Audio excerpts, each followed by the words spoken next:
Hello my dear friends and families, welcome back to my YouTube channel. ಇವತ್ತು ನಮ್ಮನೆ breakfast ಬಂದು ಖಾರ ಪೊಂಗಲ್. ತುಂಬ ರುಚಿಯಾಗಿ ಬಂದಿತ್ತು. ನಮ್ಮ ಪಾಪು ಎಂಜಾಯ್ ಮಾಡ್ಕೊಂಡು ತಿಂದು. ಮತ್ತು ಇದನ್ನು ಹೇಗೆ ಮಾಡೋದು ಅಂತ ಬನ್ನಿ ನೋಡ್ಕೊಂಡು ಬರೋಣ. ಮೊದಲಿಗೆ ಇಲ್ಲಿ 1 ಗ್ಲಾಸ್ ಅಕ್ಕಿ, 1 ಗ್ಲಾಸ್ ಹಸಿರುಬೇಳೆ ತಗೋತಾ ಇದ್ದೀನಿ. ಹಸಿರುಬೇಳೆ ಚೆನ್ನಾಗಿ ಡ್ರೈ ಫ್ರೈ ಮಾಡಿಕೊಂಡು ಅದಕ್ಕೆ ಚೆನ್ನಾಗಿ ಎರಡನ್ನೂ ಮಿಕ್ಸ್ ಮಾಡಿ ವಾಶ್ ಮಾಡಿ ಇಟ್ಕೊಂಡು 2 ಗ್ಲಾಸ್ ಆಗುತ್ತೆ, ಒಂದು 5 ಗ್ಲಾಸಷ್ಟು ನೀರು ಹಾಕ್ಕೊಂಡು ಇದನ್ನು ವಿಸಿಲ್ ಹೊಡ್ಸ್ಕೋಬೇಕಾಗುತ್ತೆ. ಮತ್ತು ರುಚಿಗೆ ತಕ್ಕಷ್ಟು ಉಪ್ಪು ಹಾಕ್ಕೊಳ್ಳಿ. ನಂತರ ಒಂದು ಕಡಾಯಿ ಇಟ್ಟು ಕಡಾಯಿಗೆ ತುಪ್ಪ ಹಾಕ್ಕೊಂಡು ಜೀರಿಗೆ, ಮೆಣಸು ಚೆನ್ನಾಗಿ ಫ್ರೈ ಮಾಡ್ಕೋಬೇಕಾಗುತ್ತೆ. ಅದಕ್ಕೆ 2 ಹಸಿರುಮೆಣಸಿನಕಾಯಿ ಹಾಕೋತಾ ಇದ್ದೀನಿ. ಹಾಗೆ ಕರಿಬೇವು ಸೊಪ್ಪು ಮತ್ತು ತುರಿದಿಟ್ಕೊಂಡಿರೋ ಶುಂಠಿ ಇಷ್ಟನ್ನು ಹಾಕಿ ಚೆನ್ನಾಗಿ ಘಮ ಬರೋ ತನಕ ಫ್ರೈ ಮಾಡ್ಕೊಳ್ಳಿ.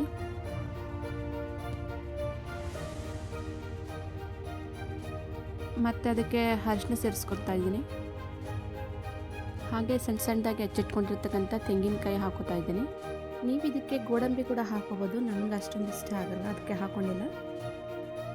ಫ್ರೈ ಮಾಡ್ಕೊಂಡ ನಂತರ ಇದನ್ನೇನು ಕೂಗ್ಸಿಟ್ಕೊಂಡಿರೋ ಅಕ್ಕಿ ಮತ್ತು ಹೆಸರುಬೇಳೆಗೆ ಹಾಕಿ ಚೆನ್ನಾಗಿ ಮಿಕ್ಸ್ ಮಾಡ್ಕೊಳ್ಳಿ. ಮತ್ತು ಅಲ್ಲಿ ಥಿಕ್ನೆಸ್ ಜಾಸ್ತಿ ಆಗಿದ್ದರೆ ಸ್ವಲ್ಪ ನೀರು ಹಾಕ್ಕೊಂಡು ಮಿಕ್ಸ್ ಮಾಡ್ಕೋಬೇಕಾಗುತ್ತೆ.